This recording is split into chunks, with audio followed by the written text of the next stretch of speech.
I am now setting the goal of 100,000 tests per day by the end of this month. How many tests did you do yesterday? So yesterday, over 18,000 people were tested. 18,000. So you've got 8 days to get from 18,000 to 100,000 a day. You're not going to do it, are you? In fact, you're not going to be anywhere near it. I want to know if the Health Secretary is going to meet his own target that he used as a distractionary tool to change the agenda from criticism of the government to a positive. We're going to be testing 100,000 people a day by the end of April. It is now April the 22nd, and we're actually testing less people yesterday than we tested 12 days ago, which I would argue is a spectacular failure. The Health Secretary made a very important commitment to 100,000 tests a day by the end of April.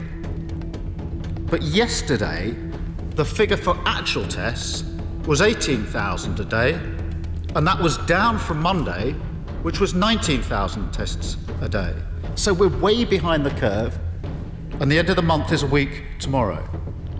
So what does the First Secretary expect to happen in the next 8 days to get us from 18,000 tests a day to 100,000 tests a day?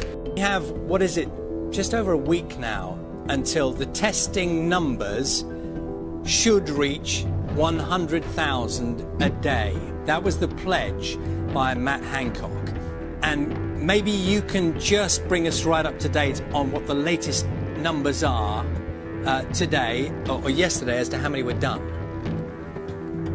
Well, I think this is one of the challenges we've seen over the last week or so. It's been widely reported is this gap between those that about 20,000 a day that have been completed with capacity yesterday up at 40,000. You're saying that currently we have a capacity to do 40,000. The pledge is that 100,000 tests will be done in less than a week. Not the capacity for 100,000. The pledge was that 100,000 would be done.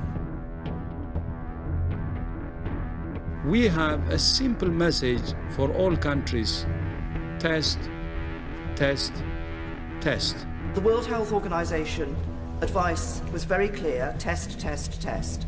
At an earlier stage, the UK changed its testing requirements, and those who have symptoms and self-isolate are no longer tested. On the point about the World Health Organization saying that we should test, test, test, I wholeheartedly agree.